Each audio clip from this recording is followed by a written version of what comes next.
예, 이제 저런 식의, 그러니까 당을 위한, 당에 의한 당의 국가자본주의, 쌍흑자를 목표로 하는 저거 하나밖에 어떤 그 기본 전략이 없는 것 같아요. 지금 이런 상황에서 또 환율 인상을 하는 거 보면 지금 이 상황에 보면 이 지난 6개월을 이렇게 살펴보면요. 4월 달에 무역 수지가 900억 달러 흑자란 말이에요. 경상 수지가 2022년에 4천억 달러 흑자예요. GDP의 2.2%입니다. 아까도 말씀드리지만 이거는 환율 인하 압력이 작동해야 돼요. 정상적인 경제라면, 정상적으로 순환하는 경제라면. 이러면은 임금이 올라야 되고요. 내수가 올라야 되고요. 소비가 증가해야 되고요. 그 다음에 환율 인하 압력이 작동해야 돼요. 그런데 이제 5월부터 환율을 가파르게 인상 중이거든요. 이게 당을 위한, 당에 의한 당의 국가 자본주의인데 이게 이제 쌍흑자가 이렇게 쌓이는 데에 또 환율을 인상했다. 지난 6개월 동안의 어떤 그 경상수지 무역 이걸 한번 보면요. 네, 이렇습니다. 그 파란 막대는 수출이고요. 오렌지색 막대는 수입이고요. 회색 막대는 경상수지 흑자입니다. 지난 6개월 동안 이게 뭐 만만치 않아요. 매달 뭐 680억 달러, 이게 빌리언이니까 770억 달러, 990억 달러, 160억 달러, 880억 달러, 900억 달러. 이렇게 되면 원래는 환율 인하 압력이 작동해야죠. 정상적인 경제라면. 제대로 순환하고 있는 경제라면. 그러니까 위안화 가치 인상 압력이 작동해야 돼요. 환율은 인하되고. 그래서 이게 임금과 내수와 소비의 진작으로 일어나야 되고.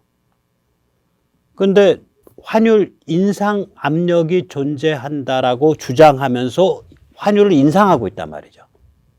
거짓말이에요. 환율 인상 압력은 존재할 수가 없어요. 저 정도 숫자 나오면 존재할 수가 없어요. 그러면 이거는 이제 중국 특색 한계 생산성 체감이라는 우리가 생각을 해봐야 돼요. 이 공산주의 체제에서 나타났던, 계획경제에서 나타났던 한계 생산성 체감 현상이 있거든요. 이게 뭐냐면은 농업, 공업에서 투자 및 인풋을 증가시켰지만 산출 증가분이 점점 줄어드는 거예요. 한계 생산이.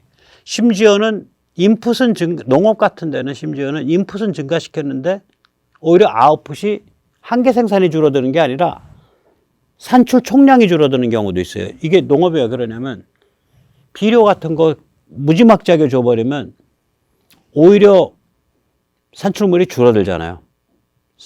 웃자라거나 썩어가지고. 뭐, 아래 이제 그 집단 농장에서는 그러는 거죠. 아, 비료가 부족해서 올해 생산량이 계획에 못 미쳤습니다. 좀 보내주십시오. 비료 왕창 보내갖고 왕창 집어넣었더니 썩어서 생산량은 진짜 더 떨어져 버렸어. 증가하긴커녕. 이러한 한계 생산 체감 현상이 소련에서 전반적으로 일어났었어요. 거기다가 이제 자유진영에서는 석유화학, 정보처리, 통신 등 새로운 테크놀로지, 새로운 분업 체계가 등장을 해서 그게 성숙해 가니까 족탈불급 현상이 나와버려요. 그게 1950년대쯤이면 벌써 족탈불급이 됩니다. 이 중국은 이제 그런 계획경제가 아니죠. 계획경제가 아닌데 중국에서는 좀 다른 방식의 한계 생산성 체감이 나타납니다. 일단 중국도 이제 투자가 당이 주도하죠. 정부, 당 국가가 주도하는 건데, 그리고 지방 정부가 주도하는 건데, 그 투자 및 인풋 증대분의 효과가 소득 증대로 안 나타나요. 그러니까 국민 소득 증대로 안 나타나요. 그러니까 급격 감소한 거죠. 두 번째로 뭐냐면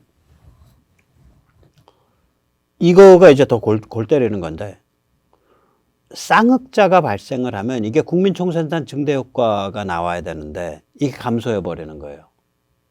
그러니까 이제 아까도 말씀드렸지만 무역 흑자는 원래 국민 총생산 계산할 때 들어가요. 그건 뭐 들어가게 돼 있으니까 들어가는 거고. 문제는 뭐냐? 무역 흑자와 경상수지 흑자가 가지고 오는 간접 효과가 있을 거 아니에요. 그게 제로거나 마이너스거나 아주 미미하다는 소리예요, 이제는. 그러니까 이거 무슨 얘기가 되냐? 수출 파트만 잘 나가는 거고, 해안만 잘 나가는 거고, 상류층만 잘 나가는 거고, 수출 기업, 일부 수출 기업만 잘 나가요. 그것도 일부. 생산성이 서로 맞물려 가지고 테크놀로지가 서로 맞물려서 같이 발전 안 하니까 그 시점에 운이 좋은 일부. 뿐만 아니죠. 지금 중국을 대체하는 생산기지를 본격적으로 개발하려고 하는 거 아니에요? 유럽에서도 뭐예요? 디리스킹, 다이버시피케이션. 그러니까 중국에 너무 의존하면서 생기는 위험 요소를 줄이기 위해서 공급망을 다양화하겠다. 유럽 그렇게 지금 나오고 있고, 일본 그렇게 나오고 있고, 미국, 이번에 바이든 또 그 얘기 하잖아요. 다이버시피케이션. 공급망 다양화. 그러니까 중국을 대체하는 생산기지라는 게 되는 거죠. 이게 인도, 동남아, 중남미, 아프리카 같은 데서 이제 중국을 대체하는 나라들이 툭툭 튀어나올 거라고요. 베트남 튀어나왔고요. 앞으로 글쎄요, 필리핀이나 인도네시아, 말레이시아, 태국 좀 기대해 볼 만 하겠죠. 또 인도, 또 방글라데시도 꽤 튀어나왔고요. 이게 이제 우리가 생각하기에 중국의 임금에 의한 매력만이 없어졌죠. 중국이 1980년대부터 약 30년 동안 상대적으로 이점이 있었을 텐데 그게 아마 임금뿐만이 아니라 뭐 인프라라든지 통신이라든지 여러 이점이 있었을 거예요. 그게 다 없어져 가고 있는 것 같다는 느낌입니다. 예를 들어서요.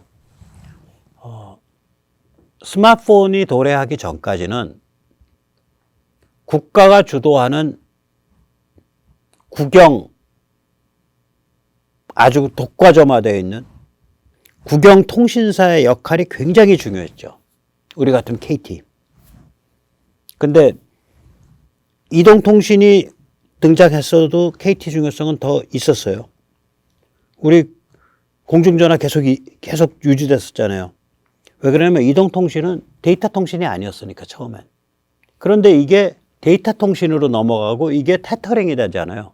다시 말하자면 지금은 휴대폰 이걸 가지고 제가 인터넷을 잡아가지고 그 인터넷을 제 노트북이랑 연결시킬 수가 있잖아요. 그러니까 노트북이 인터넷을 할 수 있도록 휴대폰을 통해서. 그 테터링이라 그러죠. 즉 다시 말하자면 중국의 정부주도, 당주도 인프라가 가졌던 독보적인 그 장점이 있었을 거예요. 90년대, 2000년대에는. 그러나 지금은 워낙이 스마트폰도 중국뿐만 아니라 다른 나라도 많이 보급되기 때문에 예를 들어서 통신만 해도 스마트폰에 의해서 중국의 국영 그 통신회사가 드라이브를 걸어서 통신 인프라 놨던 그 장점이 상대적으로 퇴색해 가고 있을 거라고요. 제가 이제 추정이에요. 즉 다시 말하자면 중국을 대체할 수 있는 인프라를 갖춘 그러한 대체 생산 기지가 속속 등장하지 않겠냐. 그러한 인프라를 갖춘다는 것이 90년대, 2000년대만 해도 다른 나라들이 중국을 다른 개발도상국이 중국 따라가기 힘든데 중국 그 지학스러운, 영학스러운 공산당의 리더십 아래서 그걸 탁탁탁탁 해가는 걸 따라가기 힘든데 지금은 그거 따라가기가 쉽다. 오히려. 이제 그런 것들이죠. 특히 SMR 같은 거가 더 그렇죠. SMR은 아시다시피 뭐 한 300메가와트급 소형 발전소를 분산형으로 두는 거거든요. 보통 이제 보면 인프라 문제가 이제 전력 문제, 제일 큰 게, 그 다음에 통신 문제, 그 다음에 도로, 철도, 항만 문제, 보통 인프라가 그런 문제들이죠. 그 다음에 에너지 수급 문제. 근데 그런 것들을 뭐 중국 수준까지는 못 맞춰내더라도 공장 유치해서 돌려낼 정도까지는 맞춰낼 수 있는. 지금 예를 들어서 뭐 인도네시아 오지에 상당한 오지에 공장을 열었다 그래서 한국 본사랑 통신하는데 애로가 있지 않을 것 같거든요. 그런데 거기가 이제 전력이 좀 불안정해가지고 기계를 잘 돌리기가 힘들어. 안정적으로. 오케이. 만약에 앞으로 10년 후에 SMR 보급이 일반화됐어. 그러면 전력도 안정화되는 거예요. 공단에서 SMR 하나 놔버리면은 300메가와트 딱 돌릴 수 있으니까. 상당히 큰 공단이 돌아가죠. 그래서 이런 것들이 앞으로 중국을 대체하는 생산기지가 이게 굉장히 발빠르게 앞으로 이게 일반화될 수 있어요. 중국이 가지고 있는 몇 가지 장점이 있거든요. 인프라가 좋아요. 이 다른 개도국에 비해서. 인프라가 좋습니다. 중국 공산당이 그거를 빨리 캐치를 한 거죠. 근데 그 인프라의 문제, 이런 것들을 만약에 다른 개도국들이 따라가기 시작하면 중국은 그냥 대체돼 버리는 거예요, 저건. 향후 한 5년, 10년 안에. 벌써 그 추세로 가고 있는데. 그리고 이제 아직 이게 무슨 효과를 가지고 올지는 아직 좀 더 두고 봐야 되는데요. 밝혀진 적도 없고 어떤 연구자가 얘기한 것도 없는데, 이 중국은 스마트폰이 있더라도 이게 우마오당이라 그래가지고 또 만리방화벽 철저하게 검열을 하잖아요, 중국은.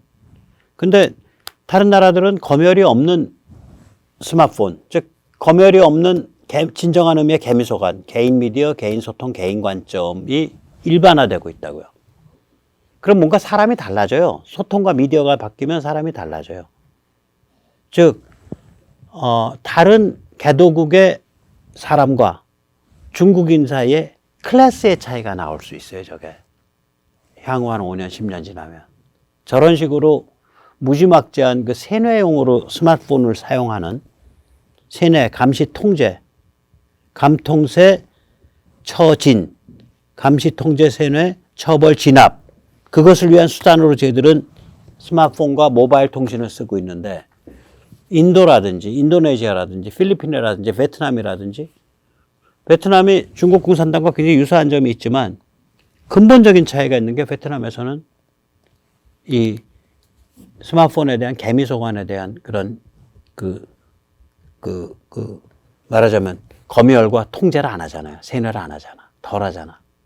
안 하거나. 거기서는 뭐 예를 들어 구글 접속하고 유튜브 접속하고 한국 네이버 접속하고, 지금 중국의 네이버까지 다 차단했다는 거 아니에요? 얼마 전에. 베트남은 그런 거 다 접속할 수 있죠. 그러면 그런 것의 차이가 5년, 10년이 지났을 때 그 사람의 클래스가 달라져요. 이렇게 되면. 보고 배운 게 다른데, 노출된 게 다른데. 그래서 저는 이 중국 특색 한계 생산성 체감, 소통과 인프라에 있어서의 증분도, 소통 인프라라든지 기타 등등 인프라에서 증분도 이제 점점 체감해 가고 있고, 그 다음에 그 서플라이 체인으로서의 생산기지로서의 이점도 점점 체감해 가고 있고, 그 다음에 금융이나 투자, 인풋을 증대시키는 것에 의한 그 산출의 증대도 체감해 가고 있고, 심지어는 이때까지 중국을 드라이브 해왔던 쌍흑자의 효과도 체감해 가고 있다. 그냥 그건 공산당이 지배하는 당과 정부와 특권층의 달러가 쌓일 뿐이지 국가 경제랑은 상관이 없는 그런 상태로 좀 이렇게 벌어져 버리는 거죠. 좀 심각합니다. 예. 점점 그렇게 가고 있는 거예요, 지금 저거. 그러면 이제 이게 중국의 21세기 중상주의인데, 중국 특색 중산주의. 그러니까 당을 위한 당의 국가 중상주의, 국가 자본주의인데, 이게 굉장히 자가당착 투성이에요. 일단 제가 말씀드렸지만, 그때 코틴 거 제가 많이 틀어드렸죠. 공산당 절대 권력이 거기엔 지고지상의 목표예요. 민부가 축적이 돼. 그리고 공산당으로부터 이렇게 빠져나가는 거라고요. 야, 그 민부 태워버려. 민부 어디에 모여있냐? 중국 사람들은 부가 다 부동산에 모여있거든. 부동산에 모였습니다. 부동산 가치 하락시키면 되겠네. 야, 그럼 저기 건설사 보니까 전부 부실화돼 있구만. 뭐 유령도시 많고. 차제 그 유령도시 명분 삼아서 그냥 다 문질러. 그러니까 그거를 어떻게 수습해서 부동산을 그 파급 효과, 그러니까 이 부동산 경기의 급냉이 가지고 오는 파급 효과를 어떻게 축소할 거냐가 아니라 오히려 급냉 효과 키워갖고 민부 다 작살내. 그러면 어떻게 하면 되겠습니까? 그 부동산 회사 일단 다 돈줄 다 끊어. 어떻게 끊을까요? 그거 삼홍선 정책해. 보유 현금 대비 단기 부채, 순자산 대비 단기 부채, 자산 대비 부채 비율. 이 세 기준 삼아가지고 그럼 다 들어올 거 아니야? 그거 제대로 셋 다 통과하는 놈이 몇 명이나 되겠어? 뭐 99%는 다 못 통과하지. 일단 다 끊고 우리한테 충성 맹세하고 우리가 인보증 되는 애들 것만 살려주고 나머지는 죽이든 살리라면서 추락시켜버려 그냥. 그게 2020년 8월부터 벌어진 일이에요. 이해가 안 갔어요 저도. 왜 저렇게 무지막지하게 하지 조치를? 민부를 태워버리는 거예요. 제로 코로나 정책도 이해가 안 가잖아요. 그냥 거의 자해소동으로 보이잖아. 자해소동, 우리 입장에선 자해소동인데 공산당의 입장에서는 공산당 절대 권력의 힘을 국민한테 각인을 시키는, 주민한테 각인을 시키는 전 국민 동계 훈련입니다. 그러니까 우리랑 개념이 다른 거예요. 저희들의 제1의적 목표는 공산당 절대 권력의 강화 유지입니다. 그것을 위해서라면 경제가 박살나도 좋고, 그것을 위해서, 특별히 그것을 위해서 민부를 태워버려야 된다. 특별히 그것을 위해서 경제가 굉장히 크게 충격을 먹더라도, 경제가 충격을 먹더라도 전 국민을 제로 코로나 감금 상태로 해서 동계훈련을 시켜라. 이렇게 되는 거죠. 그 다음 민간기업 짓밟아야 될 대상으로 보는 거죠. 야, 뭐 우리한테 허락도 안 받고 쟤 좀 이상한 놈인데 뉴욕에 가서 상장한다고 뭐 디디 주식, 야, 쟤 좀 못 가게. 뭐 엔트가 뭐 홍콩 증시에 상장해? 뭐 야, 저기 마윈 걔 간땡이 부은 놈이야. 걔 얼마 전에 저기 뭐야 중국의 저기 금융기관이라는 건 전당포 근성에 찌들어 있다라고 그런 소리나 하고 말이야. 그 건방진 놈의 자식 말이야. 야, 걔 저기 엔트그룹 다 빼서 민간 기업을 짓밟아야 될 대상으로 보는 거예요. 그러면 이제 그러니까 공산당의 컨트롤 밖으로 나갈 수 있다고 보는 거지. 공산당은 그래서 뭐만 할 줄 아냐? 무조건 우리는 쌍흑자 늘리면 돼. 우리 그렇게 해서 이겼었잖아. 그 앞으로 계속 하면 되지. 근데요, 쌍흑자 계속 늘리려니까, 경상수지 흑자, 무역흑자 계속 늘리려니까, 뭐 지금보다 더 늘려야 됩니까? 경제 좀 어렵다며. 그거 늘리면 경제 좋아질 거야? 더 느려? 그러려면 어떤 정책 취해야 될까요? 저 환율, 그거 좀 올리면 되지. 환율 올려. 이런 식의 지금 돌아가는 게 미친 거죠. 지금 중국의 문제는 뭐냐면 내수 수출 격차 심화돼 있고 해안 내륙 격차 심화돼 있고 도시 농촌 격차 심화돼 있고 임금 소비 내수가 위축돼 있는 거예요. 이게 뭐냐? 얼마나 이게 심화돼 있고 위축돼 있으면 시진핑이가 지 입으로 정책 목표가 그거 아니에요. 소강사회. 소강사회라는 건 결국 뭐냐면은 최빈층과 서민층을 포함해서 중산층을 포함해서 그걸 부를 임금과 소비와 내수를 수준으로 올리겠다는 게 소강이잖아요. 그거 포기하는 거예요. 환율 저렇게 올리면. 지가 소강사회 떠들어 놓고 웃기고 있네. 소강은 문질러. 환율 올리고 쌍흑자 올리고 그래서 당과 말이야. 우리 동지들 쪽으로 파워가 다 모이면 되는 거지 뭐. 밑에서 굶어 죽단 말도. 스스로 포기한 거예요. 시진핑. 그 다음에 뭐 쌍순환? 쌍순환이라는 건 뭐예요? 수출이 내수를 밀어주고 내수가 수출을 밀어주고 그게 쌍순환인데 저렇게 쌍흑자 상태에서 환율을 올려버리면 수출은 수출대로 따라가는 거고 내수는 붓가라앉는 거죠. 그러니까 지가 표방했던 쌍순환, 지가 표방했던 소강사회 다 내다 버린 거예요. 시진핑이. 자, 민부를 태워버릴 대상으로 삼고 주민을 동계훈련의 대상으로 삼고 민간기업을 짓밟아야 될 대상으로 삼고 그 다음에 소강사회를 아예 포기해버리고 쌍순환 아예 포기하고 이런 이게 이 패키지예요. 지금 가고 있는 길이. 근데 이제 근본적으로 보면 이게 말이 안 되는 게 지금 중국은 서방을 타도 대상, 체제 경쟁 대상으로 삼고 있잖아요. 그런데 서방 상대로 세계 제조업 1번째 하겠다는 거 아니에요? 하고 있죠. 그러면서 쌍흑자를 무한확대하는 21세기 중상주의 게임한다? 이게 될 얘기입니까? 이런 중상주의는 존재한 바가 없어요. 이때까지 중상주의는요, 다른 나라의 중상주의는 내 나아바리 안에서 독점적으로 그 나아바리를 확대하고 그래서 내가 쌍흑자를 키우겠다는 거였지. 세계를 상대로 해서 내 나아바리가 아니라 세계는 그냥 세계 시장 그 자체 아니에요. 그걸 상대로 해서 무한 확대 중상주의 하겠다. 그것도 덩치가 작은 것도 아니고 중국 사이즈가 불가능한 게임이에요. 지속 불가능한 모델이에요. 모델 자체가. 그 무한 확대 중상주의를 위해서 국민의 50% 60%를 사실은 거주 이전의 자유가 아니라 거주 이전을 불법 조장하는 거예요. 너 도시에 와서 일해. 근데 너는 불체자야. 그 불체자 이름이 농민공 아니에요. 노조도 당연히 없고. 쌍흑자 무한확대를 위한 내부식 민주체제를 만든 거죠. 또한 쌍흑자 무한확대를 위한 무한오염체제를 만든 거죠. 무한 환경오염체제, 무한 외부경제체제.